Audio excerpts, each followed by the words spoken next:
When you need to borrow money, one of the biggest concerns you might have is whether you can trust the company. And frankly, of course it is. Just applying requires you to give them a lot of personal information. And if you do borrow from them, you could be dealing with them for years. Unfortunately, too many people find out just after taking the loan that things aren't nearly as rosy as they seemed when they were signing on the bottom line. So I'm going to tell you how to avoid bad personal loan companies. The simplest red flag is when the company does not provide a lot of detail before you have to apply. Now, this doesn't necessarily mean that something nefarious is going on, but it definitely increases the chances of misunderstanding and confusion later on. If you can't see exactly how things work up front, it might be a clue to skip that lender. If you have less than perfect credit, you might love to see the possibility of getting a low APR on your next loan. But APRs and credit scores are correlated. So if your credit score is 660 or lower, you shouldn't expect to get a lender's lowest rate. And if your credit score is below 600, realistic APRs are going to be much higher. If a lender is promising you an unbelievable rate, alarm bells should be going off in your head. But remember, there's no rule that you have to take the loan, even if it's the only one that you can get. In other words, don't let today's financial crisis become a long-term problem because getting a bad loan solves your problem right now. If a lender offers you a good offer but pressures you to buy add-ons like credit insurance, you may want to pause. Adding features or services can significantly add to the cost of borrowing, but won't show up in your stated APR.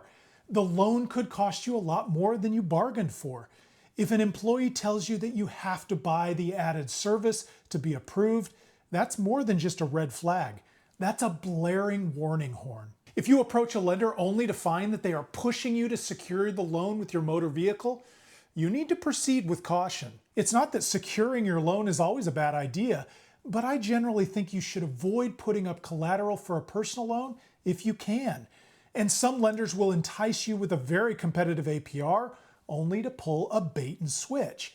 After you have applied, they decide that you really should put up the title to your automobile in order to get the loan.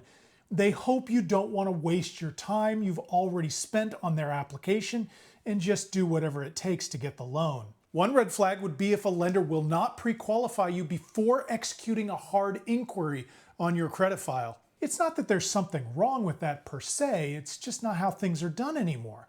That's how lenders acted 15 years ago. Most companies today aren't doing that.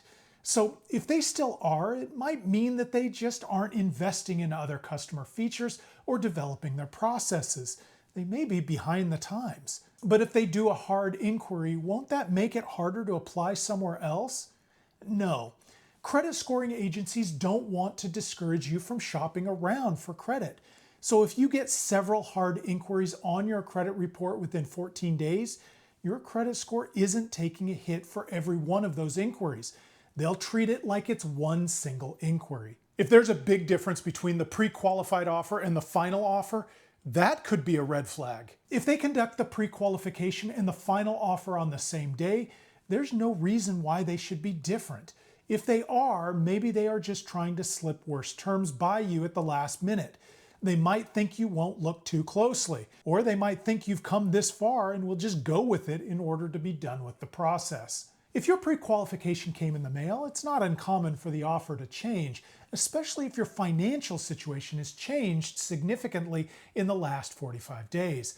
When companies send pre-qualified offers, they have to determine whether to pre-qualify you weeks before the letter lands in your mailbox. For people with damaged credit, it's not uncommon for 10 to 15% of pre-qualified offers to be rescinded when the applicant formally applies. The best way to make sure that you're getting the best offer is to shop around. Every lender has a different algorithm for who to approve, how much to offer, and at what rate. If you can get an approved offer from 3 loan companies, you can compare the offers, policies, and company reputations. This gives you the power. You don't have to take whatever the company offers you. At the Yukon Project, we've tried to make shopping around easy. If you visit our lending marketplace page, you can apply to any one of the featured lenders. Behind the scenes, we will check your rate with up to 40 other lenders automatically.